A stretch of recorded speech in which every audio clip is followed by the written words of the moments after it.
akhirnya manusia sebagai wayang ini tuh bukan wayang statik, tapi punya pilihan-pilihan untuk mana nih yang dari keempat ini mana yang dominan gitu. Jadi sebenarnya sih harus seimbang. Nah, yang menyeimbangkan ini itu adalah ether atau nyawa sendiri itu. Jadi si ether ini sebagai avatarnya lah gitu. Jadi yang bisa menyeimbangkan empat ini. Jadi si wayang ini sebenarnya setiap wayang-wayang itu di dalam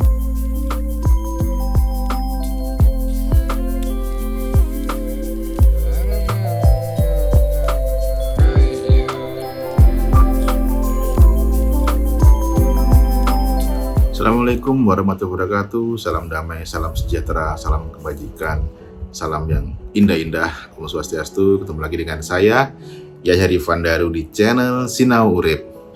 Channel yang membahas tentang cerita hikmah, mungkin inspirasi atau ini menjadi satu wadah buat teman-teman untuk berdiskusi, untuk bisa jadi nanti teman-teman bercerita di sini, saya ceritakan kembali. Pokoknya ini adalah satu wadah. Jadi disclaimer, ini bukan tentang ajaran, bukan tentang doktrin, bukan tentang pokoknya ini hanya teman ngobrol lah, kira-kira seperti itu. Baik, ini saya tuh pengen cerita sebenarnya ya. Jadi menangkap satu inspirasi gitu. Jadi inspirasinya itu bahwa tentang kehidupan ya. Jadi tentang kehidupan pada umumnya, bahwa manusia itu hidup di kehidupan di bumi ini itu tuh mungkin juga di planet lain yang kita nggak tahu ya, dan di galaksi lain ya, itu tuh sebenarnya merupakan satu peran. Jadi memang ada satu drama yang sangat kolosal, sangat besar, yang maha besarnya itu yang kita nggak tahu lah, pokoknya sulit untuk dijelaskan. Dan setiap makhluk atau manifestasi dari kemahabesaran itu adalah peran-peran yang memang selayaknya dijalankan sesuai kapasitasnya masing-masing. Nah, ini yang menjadi menarik itu seperti bahwa substansi yang maha besar, maha hidup itu adalah maha dalang. Jadi memang maha dalang itu yang merencanakan, meng-create, pokoknya sebebas-bebasnya ya, memang bebas-bebasnya gitu, maha bebas itu. Dan manifestasinya ini sebagai bentuk-bentuk kecil, bentuk-bentuk yang memang harus berfungsi sebagaimana mestinya dalam kehidupan itu sebagai wayang-wayangnya. Ini menjadi menarik sih sebenarnya. Nah, lalu pemahaman ini kan memang muncul setelah kita itu paham tentang substansi ketuhanan itu sendiri, substansi kemahabesaran itu, sehingga muncul bahwa pemahaman manusia sebagai satu makhluk manifestasi dari percikan-percikan ketuhanan ini memang merupakan substansi kecil atau mikrokosmos, bagian dari mikrokosmos yang memang harus menjalankan fungsinya dalam kehidupan, yang mana itu manifestasi dari akhlak setelah memahami tauhid. Jadi memang sebagai wayang-wayang ini harus berperan sebagaimana fungsinya. Nah, yang mana perannya ini, wayang-wayang ini bedanya, kalau kita ngeliat wayang itu kan, wayang ini hanya benda mati gitu yang diperankan seperti benda hidup. Tapi manusia ini memang sistem ketuhanan itu masuk, dan kita punya diinstal empat, saya bilangnya nafsu aja ya gitu. Jadi 4 ini unsur kehidupan, yang mana itu tanah, api, air, dan udara ini yang mempunyai sifat-sifat yang berbeda gitu. Nah, jadi memang ini tuh memang harus ada, karena ini untuk menjalankan sistem kehidupan tadi gitu. Misalkan nih kita bilang tanah itu memang asalnya si manusia ini berasal dari tanah itu ya, karena manusia ini makan tanaman dari tanah, hewan juga makan tanaman, lalu kita makan, lalu ada api yang mematangkan atau memasak tadi, dan unsur matahari, unsur panas yang ada di kalori yang ada di semuanya ini itu adalah dari api, itu unsur api. Lalu ada air, yang seluruh tubuh ini juga didominasi oleh air, yang mana air itu menenangkan, dan itu cenderung lebih kita kayak pengen santai-santai gitu ya, sifatnya seperti itu. Lalu ada angin tuh yang sifatnya itu bisa kemana-mana, menguasai segala sesuatu, mengisi segala macam. Nah itu kayak semacam sifat-sifatnya. Lalu tanah ini memang karena kita kembali ke tanah, jadi kita merendah. Lalu api ini ya amarah gitu ya, yang sifatnya itu membara sebagai pembakar gitu. Nah itu ada semua di dalam sini, yang mana akhirnya manusia itu punya free will gitu. Free will sendiri ini juga merupakan bagian dari free will-nya gitu. Jadi akhirnya manusia sebagai wayang ini tuh bukan wayang statik, tapi punya pilihan-pilihan untuk mana nih yang dari keempat ini mana yang dominan gitu. Jadi sebenarnya sih harus seimbang. Nah yang menyeimbangkan ini itu adalah ether atau nyawa sendiri itu. Jadi si ether ini sebagai avatarnya lah gitu. Jadi yang bisa menyeimbangkan empat ini. Jadi si wayang ini sebenarnya setiap wayang-wayang itu di dalam peran-perannya itu mempunyai kelima unsur ini yang bisa mengontrol dia sendiri, hidupnya sendiri, untuk bisa terkoneksi dengan wayang-wayang yang lain atau manusia-manusia lain, kurang lebih seperti itu.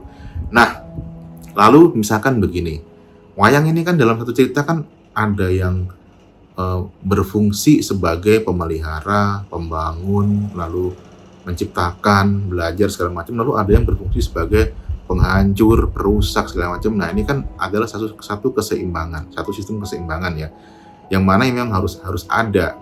Itu memang selalu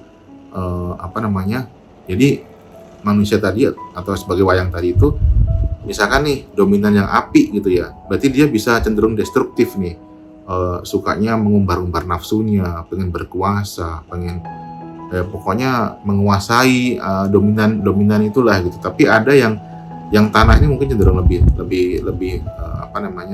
dominan tanah mungkin lebih ke kok lupa jadi pokoknya lebih santai, lebih ya air lebih rileks, lebih tenang gitu ya, lebih tahu dirinya gitu. Lalu memang harus ada satu yang namanya avatar gitu, atau penyeimbang semuanya. Itu kalau di Jawa mungkin misalnya Kliwon ya. Jadi saya lupa sih, ada Pahing, Pon, Legi, Wage, Kliwon. Nah Kliwon ini sebagai avatarnya gitu. Dan setiap orang ini ada yang avatarnya menonjol, yang biasanya tercerahkan gitu. Orang yang sudah memahami tentang substansi ketuhanan dan kehidupan itu biasanya avatarnya sudah muncul gitu.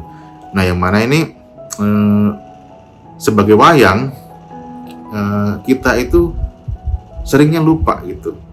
Dominannya itu kita sebagai wayang, tapi kita lupa bahwa kita itu ada dalangnya gitu. Ada sang maha dalang itu yang mengendalikan semuanya. Nah, yang serunya itu ketika kita memandang di sudut pandang wayang itu, kita kayak semacam gini loh, ada keakuan gitu loh. Aku ini sebagai yang pinter loh, aku ini sebagai yang paling jago gitu. Akhirnya ini juga sama gitu. Akhirnya otomatis kan, oh ya aku jago, lebih jago, kita berantem des kayak gitu-gitu. Nah, lalu yang sebagai avatar mungkin mendamaikan.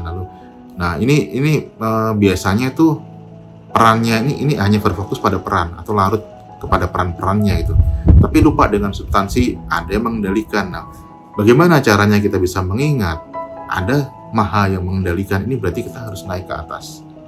Naik ke atas berarti kita di sini di luar dari sistem 7 sistem bukan energi ini, pusat energi.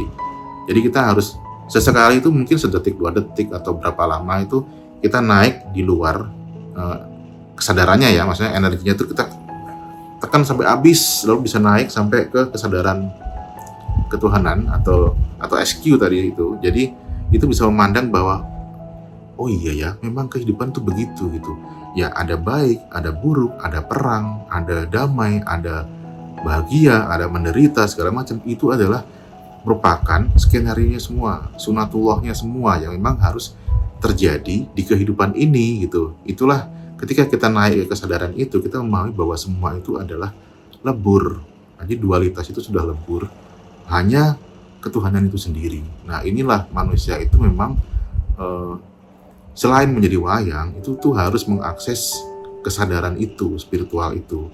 Jadi memang kalau hanya sebagai wayang, itu keakuannya masih ada gitu. Jadi sebagai perannya sebagai apa, keakuan, ego itu masih ada. Tapi kalau sesekali kita mengakses kesadaran spiritual gitu, atau ke dimensi ketuhanan, itu akan lebur dan memahami iya ya, memang seperti ini kok gitu.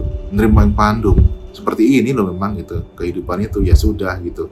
Ini semua sunatullahnya. Nah, itu akan bisa menjadikan kehidupan itu lebih harmoni gitu. Nah, ketika kita kembalikan semuanya ke kesadaran itu, akhirnya ya hidup menjadi lebih harmoni. Yang tadinya perang, oh yaudah aku nggak jadi deh, aku merendah aja. Jadi semakin semakin tenang, semakin kalem. Tapi memang kehidupan kan selalu begini ya, akhirnya ya tetap aja nanti suatu saat balik lagi. Tapi memang itulah sunatullahnya seperti itu, sebagai satu keseimbangan yang mana sebenarnya ini adalah satu bentuk eh, pengakuan atas ketuhanan itu sendiri gitu ya, yang memang diciptakan atau di-create seperti itu gitu. Memang sulit menjelaskannya sih soal ini sih. Tapi teman-teman mungkin paham dan bisa merasakan lah bagaimana ketika kita melihat semuanya itu ya mencoba untuk melihat dari atas. Sunatullahnya memang seperti itu gitu. Inilah substansi kehidupan atau substansi ketuhanan itu sendiri yang memang balik lagi saya kalau udah kesini itu sangat sulit untuk menjelaskan, nggak bisa untuk menjelaskan karena sangat maha tak terbatas. Ya intinya sih tadi ya tentang tentang wayang dan maha dalang itu ya hanya gambaran, hanya sebuah gambaran saja yang mana mungkin bisa menjadi satu perspektif atau cerita yang mungkin bisa lebih menarik gitu. Mungkin teman-teman kalau pengen nambahin, pengen ngasih insight itu bisa tulis di kolom komentar, nanti akan saya bahas. Jadi kita bisa diskusi bersama, kita bisa ngobrol bersama. Baik, kira-kira demikian. Semoga ini seru, semoga asik.